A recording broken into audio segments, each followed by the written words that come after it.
At the brink of extinction, all that's left are the ashes of their history. Yet with much determination, governments, advocates, and foundations have looked into preserving the language and promote transmission and research into revitalizing the culture before it dies out forever. For nearly 100 years, the Ainu people lived in Japan under a policy of extinction by assimilation.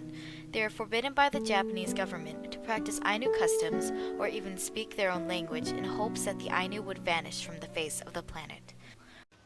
Așa cum vă spuneam înainte de pauză, e un episod interesant, foarte incitant, care ar trebui să fie studiat cu atenție.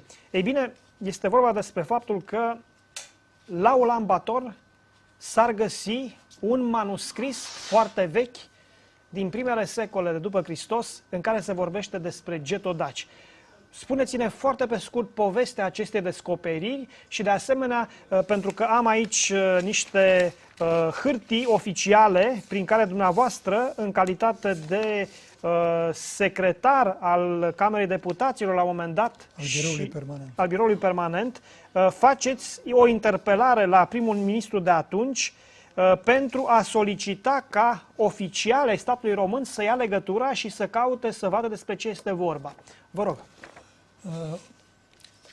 Este o certitudine. Există la Ulan Bator, la colecția de documente naționale, un manuscris datând în secolul 6 sau 8 după Hristos. Deși am citit că se spune că e chiar mai vechi cu 500 de ani.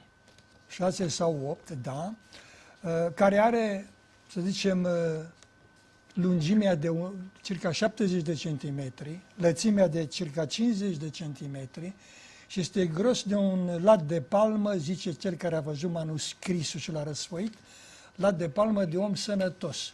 Cel care a văzut acest manuscris voluminos este un scriitor, Haralam Biemoraru din Chișinău, care a publicat un articol în Jurnal de Chișinău din 16 martie 2004, intitulat Eu și Genghis Han.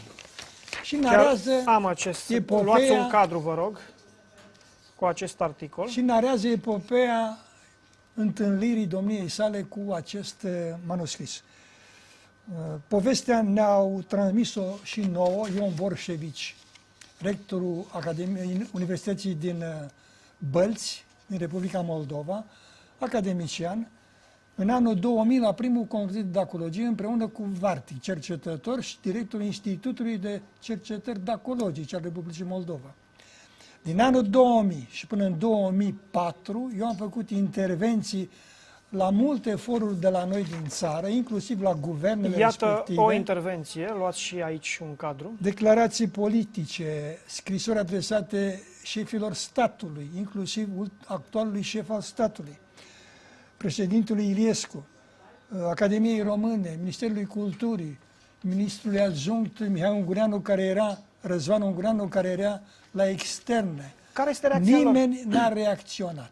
La un moment dat, prim-ministru Adrian Năstase a trimis materialul la Beijing, la ambasadorul nostru Isticioaia Budura, fiindcă noi nu aveam atunci, în 2004, un ambasador la Ulan Bator, să vadă despre ce este vorba. Să se ducă acolo, să ia interimatul și să vadă despre ce e vorba.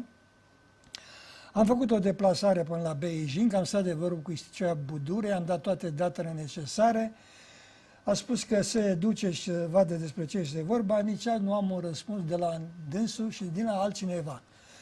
Deci, pe de o parte avem cea mai mare parte a oficialilor pe care i-ați interpelat pentru a verifica acest document, care mi se pare de o importanță, de importanță uriașă, dacă este așa. Absolut uriașă. Au ignorat acest semnal, aceste interpelări, iar singura situație în care un oficial al statului român a avut o deschidere pentru a se verifica, a ajuns la un ambasador de-al nostru din China, da? Care n-a mai dat niciun semn de viață după aceea. Ceea ce înseamnă că ori nu s-a dus, ori s-a dus, a văzut și poate interese mai mari decât ne închipuim noi au hotărât să rămână treaba așa cum e.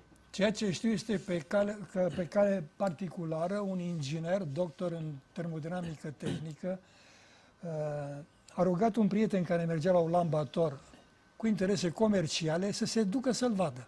S-a dus, l-a văzut, dar n-a avut aparatura necesară pentru a face o Deci mai e o copie. persoană care confirmă existența lui. O a doua. Existența nici nu se neagă. Nu se mai pune în există. discuție. L-au văzut deja doi inși de ai noștri în conjuncturi foarte delicate. Primul care l-a văzut, Haralambie Moraru, narează aici, că a făcut parte dintr-o delegație a fostei Uniuni Sovietice, care a mers la Ulaanbaatar. Și sovieticii îi considerau pe mongol drept un popor de mâna a doua și aveau stații de troleibuz, de tramvaie diferite. Una pentru sovietici și alta pentru populația de rând din Ulaanbaatar. Și se simțeau jigniți și la un moment dat disperat Haralambie Moraru: domnule, dar eu nu sunt sovietic, eu sunt dac, eu sunt român, de origine dacă. Și a afirmat identitatea și originea. Și atunci, la un restaurant, cu 4 ore înainte de a decola avionul, Înapoi spre casă. țielnerul din restaurantul respectiv, un amator, și ea vine un coace domn. L-a luat într-un colț la masă și au început un dialog tet-a-tet, de la om la om, și la care țielnerul, probabil era omul securității mongoleze, a zis: hai cu mine. L-a luat cu el și l-a dus acolo și narează în articolul pe care, cu multă bunăvoință, domnul redactor Roxin vi l-a arătat, narează cum a intrat în incinta acelei clădiri depozitar documente, a luat-o la dreapta și sus pe un dulap a fost manuscrisul pe care l-a pus în față. Ghidul. Da. Dar de ce te interesează? Că sunt dac.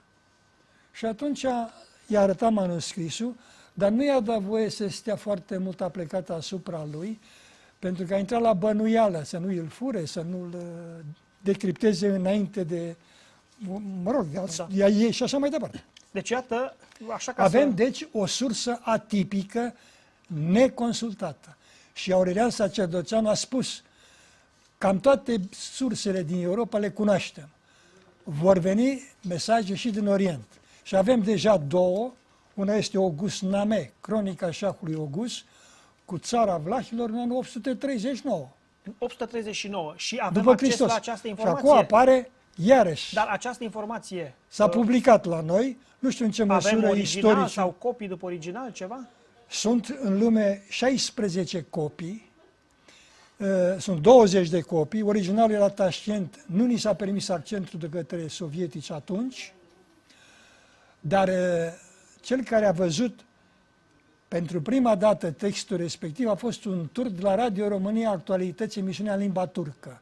Și avea comunicații cu colegii lui de la Istanbul și de la Ankara în limba turcă și ei au spus: băi, dar e Cronica șahului August Name. Vorbește despre voi aici. Și ceva. Atunci când se spune că în Transilvania Că nu era nu mai era nimic, nimic. că, na. Deci eu, asta după părerea mea, sunt încă două dovezi, aceste... Absolute. Nu mă refer la asta. Mă refer la faptul că este încă o dovadă această ignorare a unor dovezi de o importanță uriașă pentru acest popor, care sunt ignorate de oficialii statului român, ceea ce pe mine mă face să cred că noi, astăzi, și de ceva vreme, suntem o țară sub ocupație. Pentru că dacă eu, conducător sau în vârful lanțului trofic al lumii politice în România, îmi pasă de țara asta și vreau să fac lucruri importante pentru ea, atunci mă va interesa orice document, orice dovadă care poate să sublinieze continuitatea, primordialitatea, pentru că asta mă face ca în raport cu întreaga lume să pot dovedi dreptul meu pe acest pământ. În momentul în care astfel de dovezi foarte vechi, de la 800 și ceva, sau chiar mai devreme, cum este cazul din Ulaanbaatar, dovezi materiale care vorbesc despre noi, atunci sunt ignorate. Nu faci nimic ca să obții copii legalizate, ca să le poți prezenta lumii după aceea și să studiezi.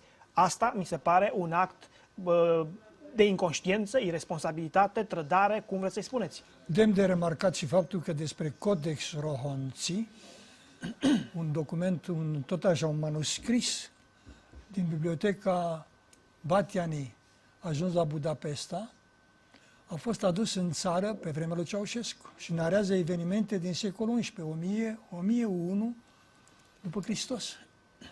Codes Rohoncii. Nici ăsta nu este valorificat în deplină valoare.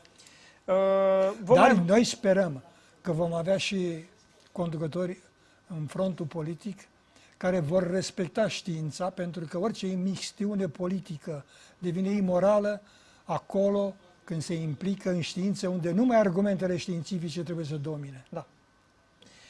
Pentru că mai avem câteva minute, eu vă propun să încercăm să abordăm alte două subiecte foarte interesante.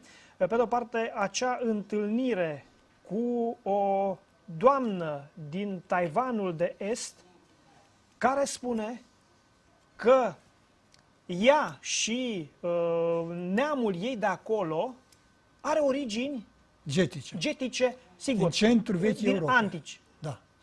Este de necrezut, este o sursă orală, atipică, pe care am aflat-o întâmplător și am și eu un defect. Sunt foarte atent la ce se întâmplă în jurul meu și notez. Iar dacă este o temă care privește originea poporului român, drepturile noastre în acest spațiu, scriu și public. Și am și publicat de foarte multe vreme și am și susținut texte pe această temă. Povestea este următoarea. O argeșancă, Claudia Măru Handiuc, mezzosoprana, a susținut niște concerte publice în Statele Unite, acompaniată fiind de o chinezoaică stabilită în Sacramento. Chinezoica se numește Chiahua. S-au înțeles perfect, au colaborat și cred că și acum mai colaborează. Deci chinezoica este pianistă, a noastră cântă, mezzosoprană. Am stat de vorbă de vreo 3-4 ori cu Claudia, româncuța noastră din Argeș. Și mi-a spus următoarele, că la un moment dat a chemat-o pe chinezoică, o cheamă Chiahua, să scrie exact cum auziți, cu chi românesc, CHI, Chia, liniuță, Hua. Și a chemat-o din prietenie prin București în apartamentul ei. Chiahua a văzut în bibliotecă unul din cele 5 volume tipărite de noi în 1980 pentru Congresul Internațional de Istorie, care s-a ținut la București, dacă nu mă înșel, în 81. Și noi am venit cu aceste 5 volume, le-am pus pe masă, a fost o lovitură magistrală. Și unul din volume, pe cotor, are scris cu litere grele, volumele sunt mari, Da. groase, grele, cu foarte multe reproduceri fotocolor și cu scrieri în 5 limbi. Și vede scris Getodaci. Și chinezoica întreabă, dar ce legătură aveți voi cu Getodaci? Și Claudia spune, sunt strămoșii noștri. Chinezoica spune, dar și ai noștri. Și atunci Chiahua spune următoarea poveste incredibilă. Eu fac parte în estul Taiwanului într-o străveche populație aborigenă a Me. Suntem foarte numeroși. Și noi Și să specificăm cu trăsături europene. Și noi învățăm peste tot, și la școală și la biserică, faptul că ne trag din centrul vechii Europe, din getodaci și din geți și din zeii geților. Și spune ea, dar și nemții se trag din zeii geților, doar că ei în loc de geți le zic goți. Foarte interesant că informația vine din estul Taiwanului, unde cândva au ajuns geți. Și, spune Chiahua, suntem numeroși, ne-am luptat, am supraviețuit. Noi învățăm că trebuie văzut tot ce este sub pământ, sub piciorul omului. Și unde e pământ, călcăm și ne răspândim în lume. Dar fiți atenți, spune ea, noi nu avem în alfabet litera R și în loc de R punem liniuță. De numele meu s-ar scrie chiar Hua, dar se pronunță Ceara. Păi noi avem în limba română cuvinte asemănătoare, ceara, chioara, chioru, etc. Dar mai spune ceva, iar fratele lui tata, unchiul meu, seamănă cu voi, europenii, și acum. Iată deci o sursă, am vrut să capăt niște istorii despre această populație în estul Taiwanului, populație getică azi, n-am găsit.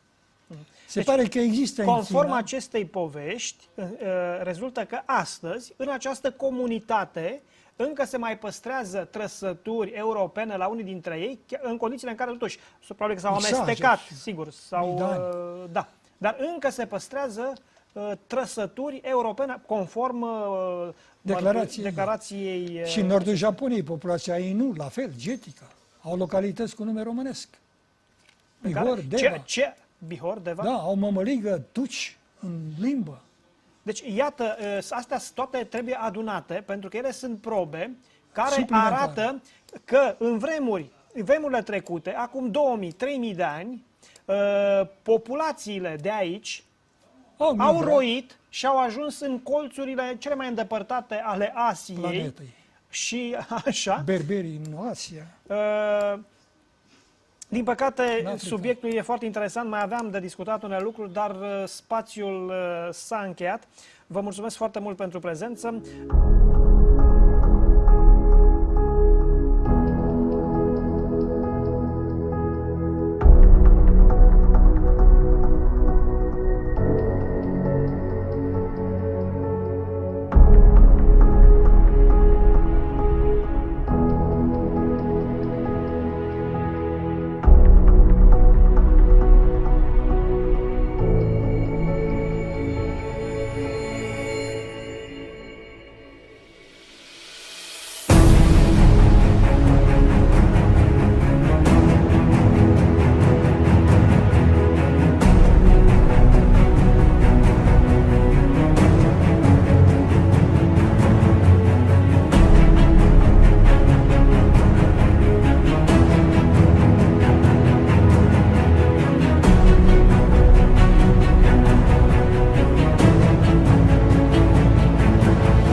Vezi coada din dreapta lui la cap, coada moților. Și pe cap ateful și șarpele, coada de șarpe, la lupaica dacică.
Shut my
Hi, this is Brian Forster coming to you from Paracas in Peru.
Update as to the recently released DNA results of the Paracas people.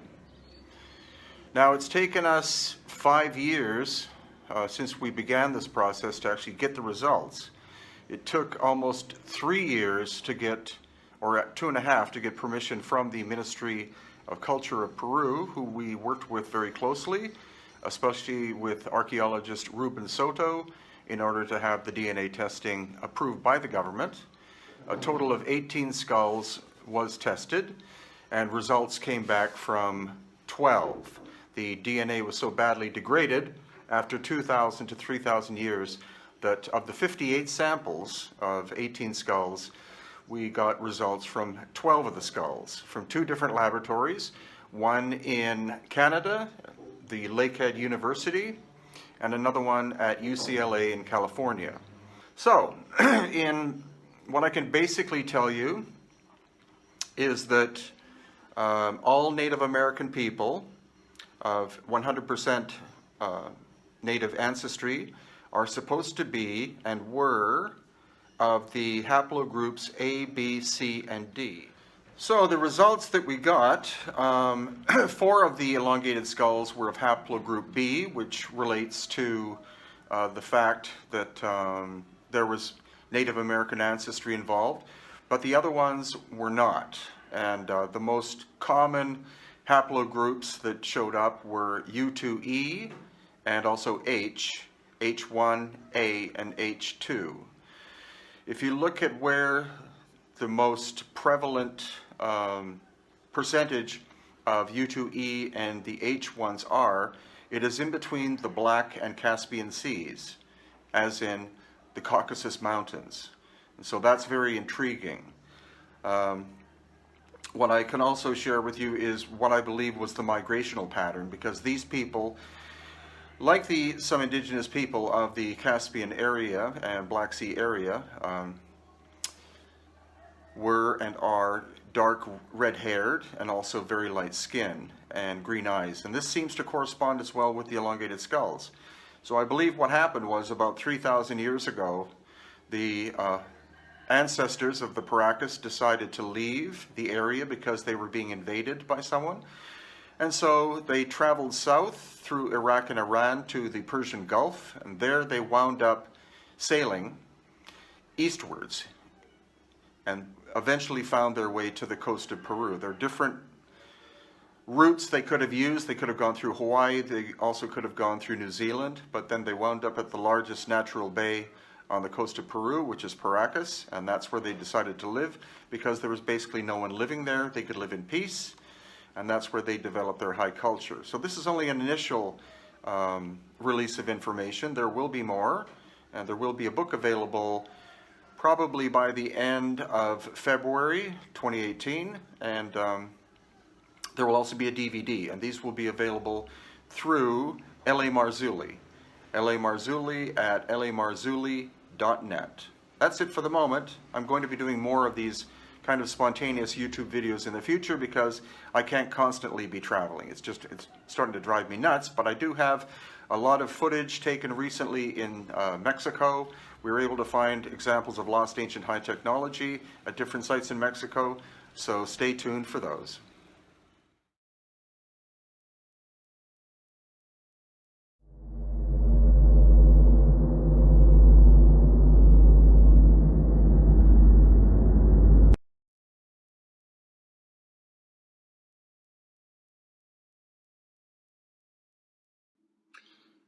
Hi, this is Brian Forster coming to you from Paracas in Peru, and this is the summary of the DNA testing of the Paracas elongated skulls and related abnormalities found by medical professionals in the skulls themselves.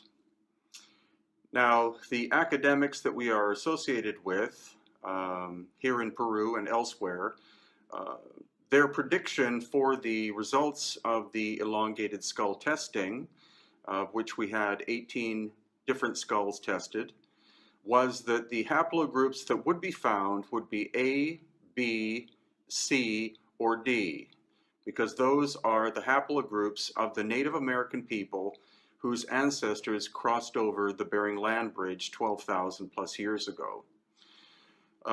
We have sent the data out to different academics. Those that wish to examine the data are welcome to contact us in order to do peer review should they wish.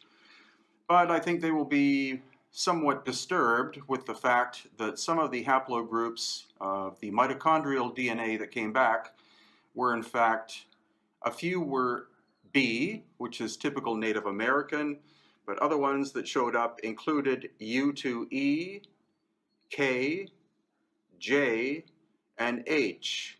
And the commonality of those are they were all found around the Black Sea and Crimea area. Also, the largest elongated skulls in the world, aside from the Paracas, have been found in the Black Sea and Crimea area. So I'm now working on that relationship. There must have been some kind of maritime movement 3,000 plus years ago from that area, is my thesis. As regards the physical abnormalities, as I said in previous videos, the foramen magnum, which is where your spinal column enters the bottom of your skull, is at the center point in Homo sapiens sapiens, and it is quite round in shape, but the ones of the Paracas elongated skulls are significantly to the back and oval and narrower, so they probably had longer, thinner necks than Homo sapiens sapiens.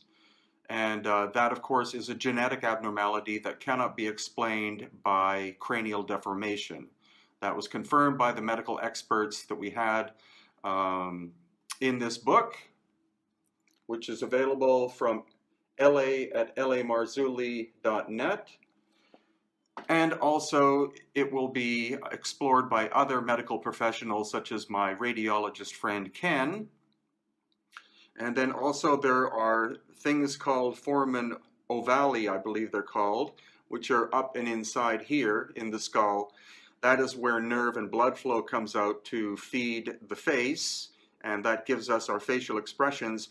They seem to be absent in the Paracas elongated skulls, which means their facial expressions would have been very different from us, which again is an abnormality. And not in the book, but the blood types are very curious. 12 different samples of ancient Paracas elongated skull blood was tested, a paper was written, the paper was then removed by other academics because it doesn't conform to standard or the standard story of history. So Will Hart and I, who is an author, will be writing a paper for Nexus Magazine about this. what we can basically say is that the Paracas were a very complex genetic being existing 2,000 plus years ago on the coast, and the genetic anomalies are very curious because, again, they should only be A, B, C, and D, but there seems to be a very powerful Eurasian component to their DNA. I don't know if academics will bother writing papers about this, whether they'll attack us. The results are the results. Data is data, fact is fact. And so that is the summary of the story. And again, if you want the full story, you have to get hold of this book. These are the experts, and it will be available in March via la@lamarzulli.net. So for now, still exploring the Paracas, this is Brian Forster in Paracas, Peru.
If you have been in Egypt, one of the main things that is going to come to your head when you will see the work down there is that it's the same technique, the same hand. The ones who has been done part of the sacred chamber in Egypt are the same guys who has been doing this. This is the same hand.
mitochondrial DNA that came back were in fact U2E, K, J, and H. And the commonality of those are they were all found around the Black Sea and Crimea area. Also, the largest elongated skulls in the world, aside from the Paracas, have been found in the Black Sea and Crimea area. I don't know if academics will bother writing papers about this, whether they'll attack us. The results are the results. Data is data, fact is fact.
have seen, there are always multiple layers of meaning embedded in ancient Egyptian symbols.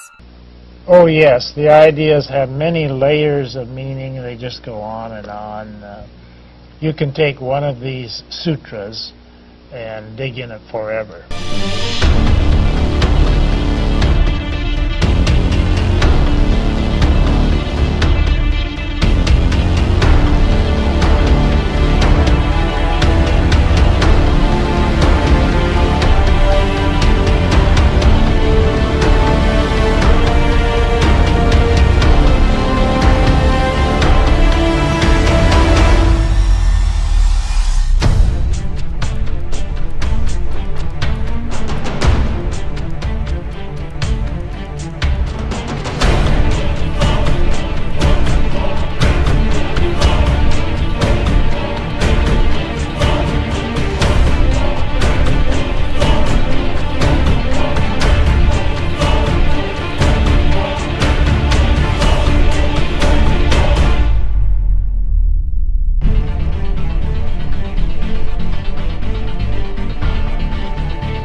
pare e forma la un batic, cu culori diferite de batic.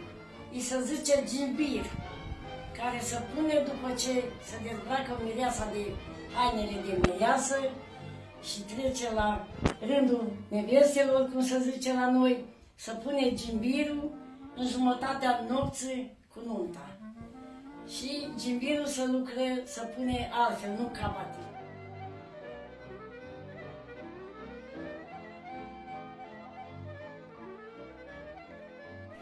Să sucește aici, rămâne ca o coadă.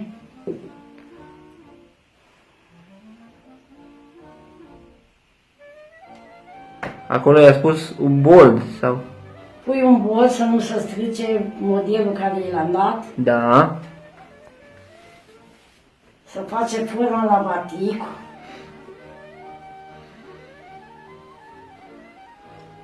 Prindem colțurile să le aducem și să face forma baticului. Coada asta trebuie să intre în asta lantă.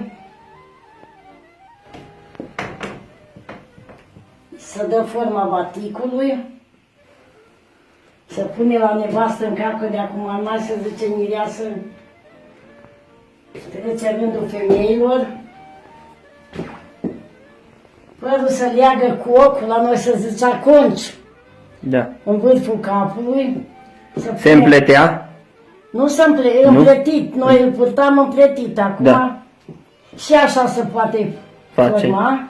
Se aduce până pe frunte, se orientează fruntea să nu se vază păr deloc. Da. Să ține așa, să face iară ăsta la coadă, ca hailantă. Și din partea asta. Și din partea asta lantă, ăsta lant. Iară coadă sucitură. Gimbirele erau toate la fel? Era toate la fel la mărime. Și ca și model? Și model, dar era și de stambă și de lână. Era două firme. Care e cel mai vechi? Amândouă. Așa le-am pomenit. Pe urmă să tragem încă o dată, să aranjează părul pe frunte și de la urie să pune, să acopere tot părul. La mireasă. Să bagă pe aici pe dedesubt cu la coada asta. Da. Să ridică, uite aici sus. Ține din acolo. Ridică fruntea. Să mai gătește încă o dată. Să duce coada asta pe după coc. Să aduce și hailantă tot la fel. Să prinde aici una de altă. Se face un os sau se pune un bold? Să fac indiferent. Da. Aici să prinde, rămâne cocul, să desface aici coada asta. Coada asta rămâne așa în spate. Acum unde e în batic? La asta aici îi zicem conci. Conci. Nevastă cu conci. Asta ne interesează, cum se lega cu gimbirul. Legată și acum se pune batic. Vine foarte aranjată, coada asta rămâne așa. Baticul vine în față, după și baticul. Da. Nu așa. Cocul rămâne conci, cum îi ziceam noi. Peste ăsta vine bazmaua.